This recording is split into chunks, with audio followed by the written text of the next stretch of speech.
Good morning बच्चों। जैसा कि कल आपको बहुपद तथा उसके गुणांकों के बीच के संबंध में आपको कल सवाल बताया गया था, ठीक उसी क्रम में हम आगे प्रश्नावली 2B का प्रश्न नंबर 3 बना आपको लेकर आए हैं आपके लिए।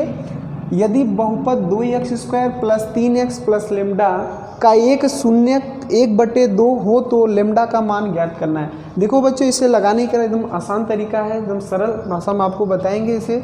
देखिए आपको जो दिया गया है यानी बहुपद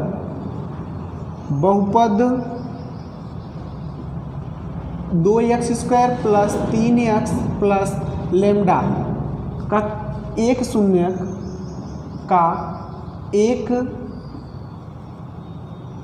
शून्य 1/2 है, इसलिए दूसरा शून्य ज्ञात करने के लिए क्या करेंगे, शून्य के लिए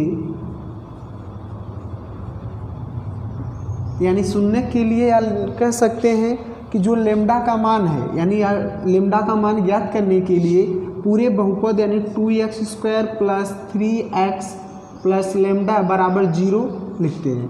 यानी आपका जो एक शून्य दिया है यानी इसमें हम क्या करेंगे, x के जगह हम 1/2 रखेंगे, 2 गुणे 1/2 का स्क्वायर है तो यहाँ पे स्क्वायर लिखेंगे, प्लस 3 गुणे x के स्थान पर 1/2 और प्लस लैम्डा = 0। इसे हम सॉल्व करते हैं, 2 गुणे 1/2 का होल स्क्वायर करेंगे तो 1/4 प्राप्त होगा, प्लस 3 का गुणा 1 में करेंगे 3/2 और प्लस लैम्डा = 0। अब इसे हल करेंगे तो 2 1 कम 2, 2 दूना 4 यानी क्या प्राप्त होगा, 1/2 प्लस 3/2 प्लस लैम्डा = 0। अब देखिए दो भिन्नों का जो योग है तो दोनों का हर समान है तो यहाँ 2 लिखेंगे, 1 और प्लस 3 कितना हो जाएगा 4 प्लस लैम्डा = 0 या 2 से काट देंगे, 2 1 कम 2 दूना 4 यहाँ मिलेगा 2 प्लस लैम्डा = 0 या लैम्डा बराबर इसे 75 करेंगे तो -2 प्राप्त होगा। यही हमारा क्या है आंसर। चलिए बच्चों, उसी क्रम में आगे क्वेश्चन देखेंगे। 2B का प्रश्न नंबर 4 सवाल है आपका। यदि बहुपद x² - 4x -4 कड़ी में 3x + 3 के शून्य अल्फा तथा बीटा हो तो alpha plus beta minus alpha beta का मान ज्ञात कीजिए। अब देखिए बच्चों, इसमें आपको 2 दिया है, शून्य का अल्फा बीटा दिया है तो इसको हम हल करेंगे। देखिए इसे हल करेंगे, सबसे पहले कि द्विघात बहुपद दिया है तो यहाँ लिखेंगे हम बहुपद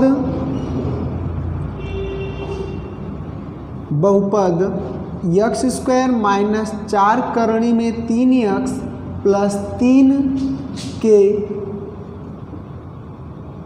अल्फा बीटा क्या है आपके, ये 2 शून्यक हैं।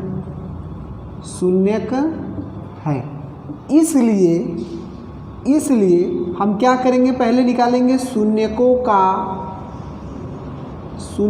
का योग। शून्यकों का योग निकालने के लिए क्या होता है, फार्मूला में हम लिखते हैं जो -x का गुणांक बटे x² का गुणांक। अब देखिए शून्यकों का योग, शून्य का आपकी अल्फा और बीटा दिया है और चूंकि योग निकालना है तो हम लिखेंगे अल्फा प्लस बीटा बराबर, अब माइनस आपका रहता है x का गुणांक। यहाँ से देखेंगे x का गुणांक क्या है, आपको यही मिल रहा है -4। ध्यान दीजिएगा यहाँ माइनस है तो माइनस लिखेंगे, -4 करणी में 3 और बटे x² का गुणांक। यहाँ देखिए x के साथ में कोई अंक नहीं लिखा है, जहाँ कोई अंक नहीं होता वहाँ पे हम क्या मानते हैं, 1 होता है हमेशा, ठीक है।